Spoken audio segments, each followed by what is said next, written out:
Hi everyone, and welcome to another episode of Cryptocurrency News. Please like, comment, and subscribe. Please look at the links below, which will save you some money. Since the previous episode of news on the 29th of April, the price has gone up from 7.7k, and we remain in a territory which reflects that majority of derivatives market users remain rather bearish.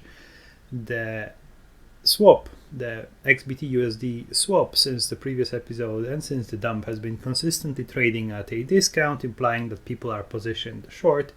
The futures premiums are still low. The basis for the Bitcoin futures remains at around 2 to 5% per year, and for Ether it has dumped into the negative territory, and the basis was around minus 5% yearly for futures, so you are paid to go long futures, while now it's closer to around zero.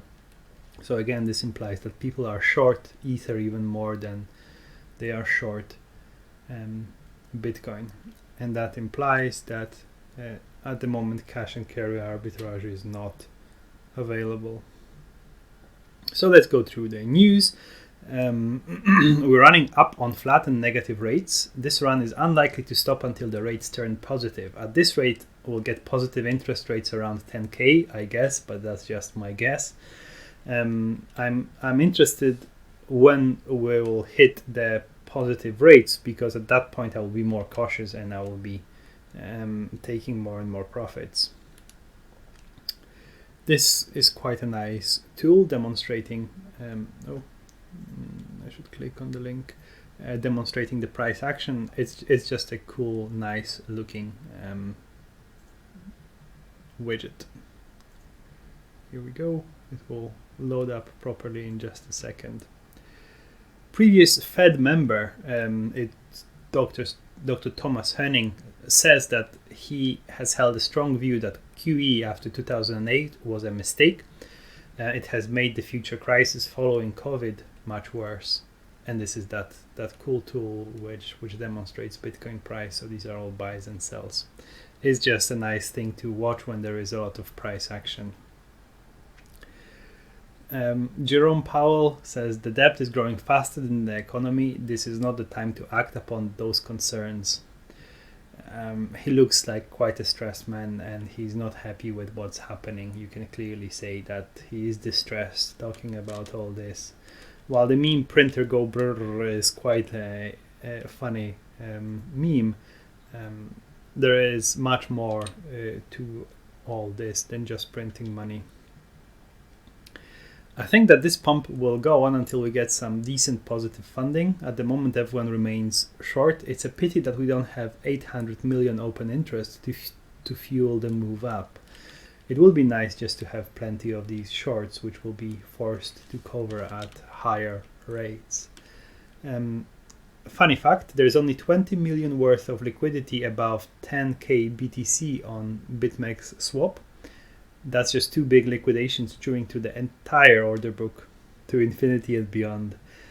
So what's interesting is that there is so little asks on the Bitmex swap order book.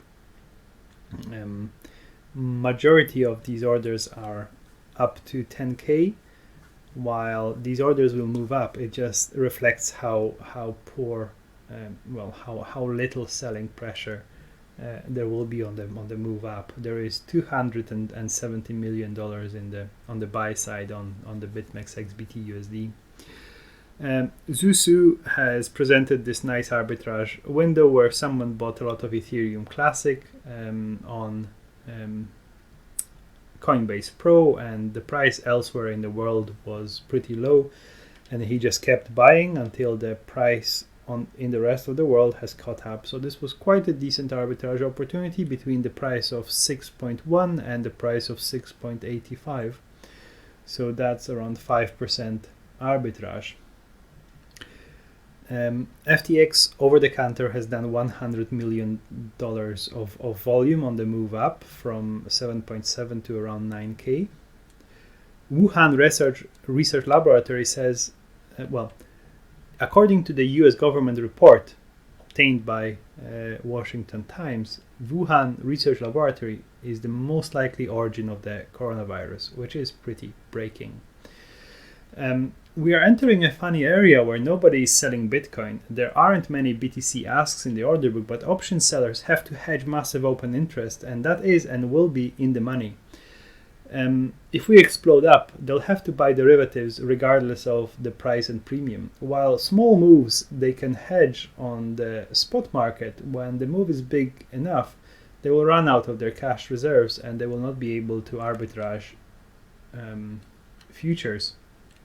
They will not be able to hedge on spot because they'll run out of cash, and they'll have to hedge on futures, and that will just drive the futures premiums massively up because they have to hedge their exposure somewhere.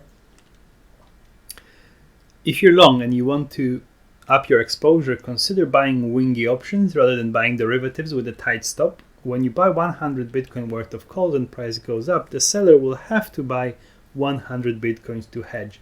If the price drops and comes back, you're good, unless, unlike the buying a position and then making a stop loss, which can just shake you out.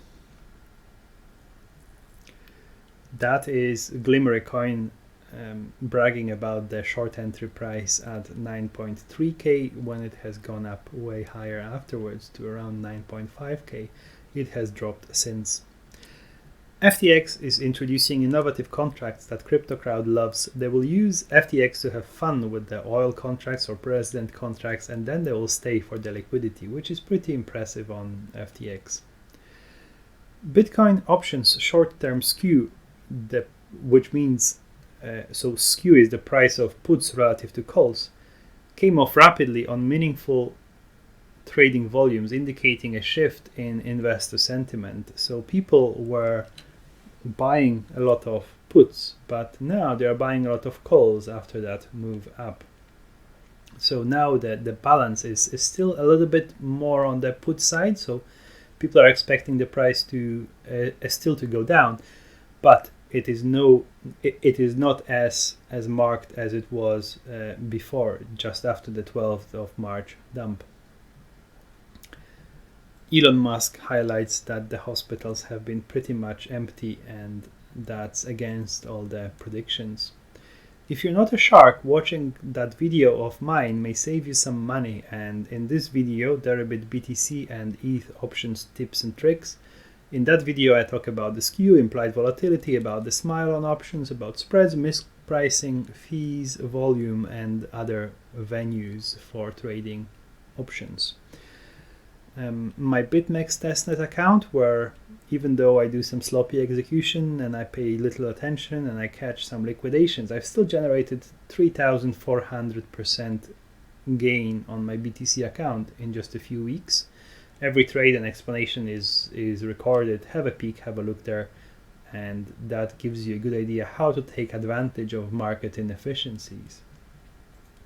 On this chart of mine, I just show quite an optimistic scenario, but for a lot of crypto traders destroyed on the 12 inning on 12th of March, this would be a nightmare because they didn't manage to rebuy their positions, which were shaken out. There's only 110 million asks in the order book on the XBT USD swap, and that's only 10k of Bitcoin. The open interest on options is way higher. Newsweek reports that the NIH gave Wuhan lab 7 million to experimentally manipulate bad coronavirus to make them better able to infect humans. The project started in 2014 and was renewed in 2019 and just cancelled in April last year. That implies that there will be a lot of hate against China, as the general public opinion may be formed around that, whether it's true or not. Like, if the narrative is being printed by US that it leaked from China will have nothing, will have no way to defend themselves, whether it's true or not. And I think it's probably true, but it's, I have no way of telling. Fun fact, FTX has more real volume than 18 of their top 20 market volume exchanges by adjusted volume combined. So single FTX, higher volume than 18 out of the top 20. So we have doubled in price since the dump in March, but rates remained low. My best guess is we continue this trajectory until the rates get consistently high for at least a few days. We've had a first spike in rates when we flirted with 10k, but we're not there yet. And at the moment the rates are still low. This is the free money alert. There is a trading competition which is probably quite undersubscribed because you need a Hasbot license. So it's on Kraken futures. It's not very liquid, but it's a very good exchange. It's genuine, regulated, and they have cheap liquidations, which are not as expensive as on Bitmex. You need Hasbot license, which it was pretty pathetic a few years ago when I tried it, I think 2017. I'm not sure how bad it is now or how good it is, but you can grab a free 14-day test license and try it out. And then you get a chance to win $500 in BTC, and there are 5 prizes. When you are registering for Kraken futures, you can try my referral link, which offers 20% fee discount, and this is based on a special relationship with Kraken futures. Other links only give 10% discount. Skew, the price of puts relative to calls, has not returned to its structurally negative position, and by negative we mean people favoring calls over puts. Expectation seems to be balanced into the halving, however the parameter has been moving rapidly in the last few days. It's easy to moan that BTC is not at 100k, and easy not to notice that Bitcoin has been above 10k for only a short period of time. And we are kind of mooning now. The moving average, the yearly moving average, is at all-time high. So that 20k spike was just a quick spike, and the price has gone down. And actually we have spent very little time above 10k. A short crypto story, something to be aware of. A guy says that, oh, this is definitely Elon Musk's account, and calls someone idiot for not believing him, and then sends to that scammers 5 ETH, and then he moans about sending it and not getting back, and then he asks Coinbase to unsend it. He wants a refund. He says, I hate crypto, it needs a refund option, please DM me, I'm done. And then the profile says ex-crypto investor. But that's a common story. If you're sending someone money, you're not getting it back most likely, especially if it's a scammer. You would have never guessed that hands down the cheapest Bitcoin options in the space are on Binance. Not cheap enough to arbitrage though. They only offer expiry up to 1 day, but in this video of mine I just show how Binance now offers cheapest daily options, probably because there was a big backlash after Binance has offered these options and they were ridiculously expensive. There was a lot of bad PR.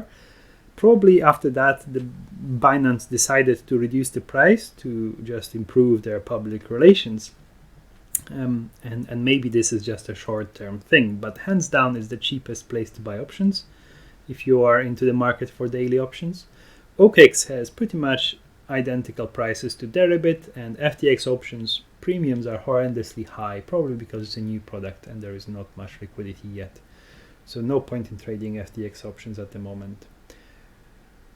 Bitcoin is pumping and derivatives holders are still bearish. Keep up the great work. I'll complete my doom hedge when you guys flip long. And that is my plan. Guys, you have not flipped long yet. The level of skill required to safely generate a paper wallet and safely spend from paper wallet puts it firmly in advanced user territory. Newbies should use hardware wallets. This is a video of mine about Tether stablecoin. I talk about the initial and new USD Tether use cases, about exploding USD Tether market cap, about fast, irreversible, free, under-regulated SWIFT and Eurodollar settlement, which can plug into DeFi and can be used at Pornhub. The issues with Tether stablecoin are potential regulatory issues, counterparty risk, and 0% and lower rates, making this business model less profitable. Here we are quoting some Bcashers saying, claiming that halving will have no market effect. They are quoting 38 billion daily volume, and here I'm just mocking them by listing all the exchanges which advertise this massive volume. So Bitmex claims $4.4 billion volume, FATBTC 4 billion, Tok 3.5, MXC 3.3, Coinsbit 3.2, Folgory $3 billion, Bitforex $3 billion. Nobody has ever heard about these exchanges, but they are considering their volume to be genuine and real. Sorry, I have lost my... Bitcoin still trading at a massive discount. Here it was $14 discount to the spot price, and some people are getting stopped printing wicks going into 8.4k territory when the spot is 8.7 territory. I have loaded up on some options. I was hoping, and I am still hoping, for Moon by Friday. But as these are options, I'm protected from the downside. Crypto arbitrage has added March and April data to the funding history sheet in the resource thread. The craziness of the March 12th and 13th has obviously had quite a large impact on funding on the perpetual contracts. This is about 1 year's worth of data to show, so massive hole in the funding premiums. So the funding has remained low and the premiums are still very low.